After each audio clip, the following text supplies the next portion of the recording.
learned about the first horseman and its antidote, so criticism, and the antidote, which is soft startup, I want to talk about the second level because it's like, or not the second level, the second horseman, because it's like literally criticism's best friend. You know, criticism's ride or die, if you will.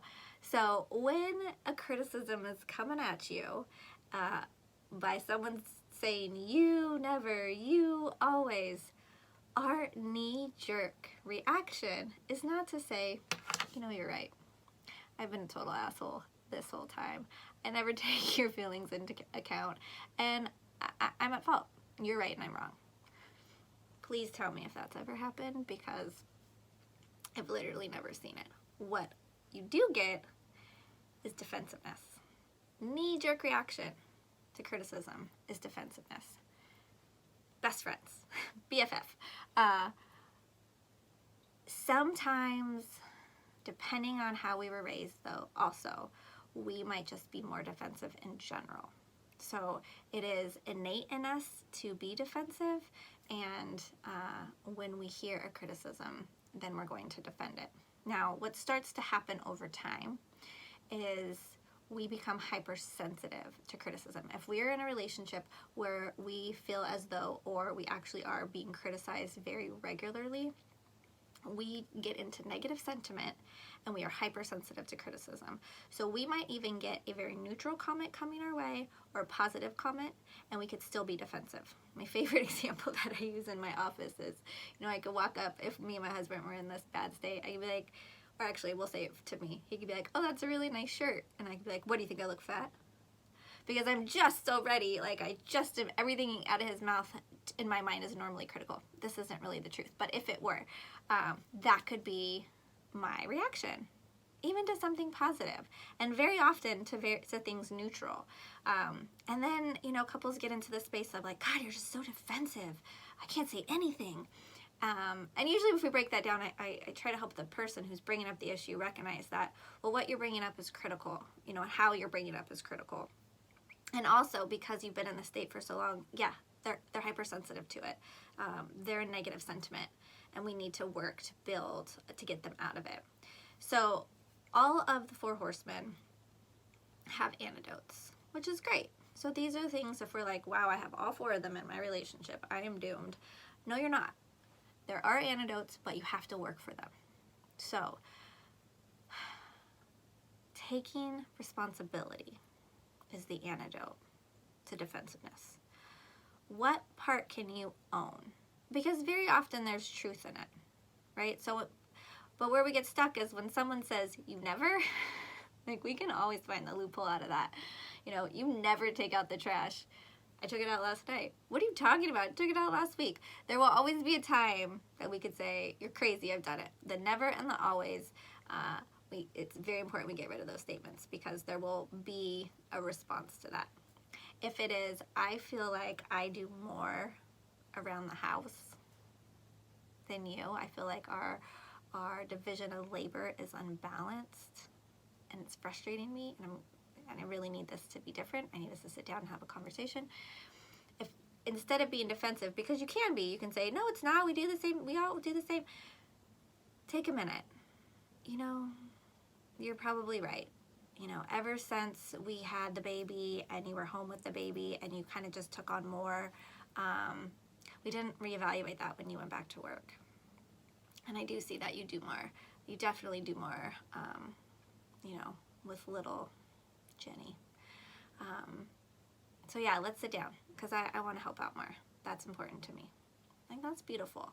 You don't hear that very much, to be honest, but how amazing to get that I'm owning some of this, right? I'm not taking all of it. I don't necessarily fully agree with, but I'm validating your perspective, and I am owning the fact that, yeah, we didn't have a conversation when she went back to work, and I've kind of just let that go. I've kind of let, we're bringing it up, well, I'm not going to bring it up, you know? So super, super important to be able to say, what is my role in this? Because it's very rare that there's a time where both of you aren't playing a role. It's very rare. It happens. But more often than not, each of you have a role into where you got to. So can you own it without going straight to defensiveness and then criticizing back? It's easier when you have someone with a soft startup, for sure. However, there's also a couple tricks here. One of them I really love is starting to use the language and starting to talk about feelings. So if you begin to feel defensive, like you want to make an excuse, I got to explain the why. I get this a lot. People look at me, can I just explain this to you? You're probably about to defend yourself. And so if you can say something like, I'm feeling really defensive, and I think it's because what I'm hearing, how I'm interpreting it is like critical. Do you think you could try that again? I need to really I want to understand this. So you're acknowledging that you're feeling this way and why, right? So if we could say how we're feeling just instead of being that way. So say I'm feeling defensive instead of just being defensive is a huge one. The other is sometimes we show up like assholes in our relationship and we just are critical. I don't want this to happen all the time, and I want you to be working on soft startup, but know that behind a criticism is almost always a need. So if you are in a good headspace, things went well for you that day, you're killing it, you're feeling really loving towards your partner, and they come at you with the criticism, know that there's a need in there, and maybe you can do that I'm feeling defensive. Like, can you tell me what the need is? Can you tell me what your feeling is? And that very often, particularly if you're working with a therapist, especially if you're working with a Gottman couples therapist, when you start to use the language, it's powerful and it shifts. It shifts everything. It can shift the dynamic really quickly. If you can say that and you're working with a therapist, your partner will say, you're right. I'm going to try that again. And go into the soft startup. It's amazing what can happen when you slow it down and you speak to your feelings, you know. And some of this is a first start of like, I gotta pay attention to my body.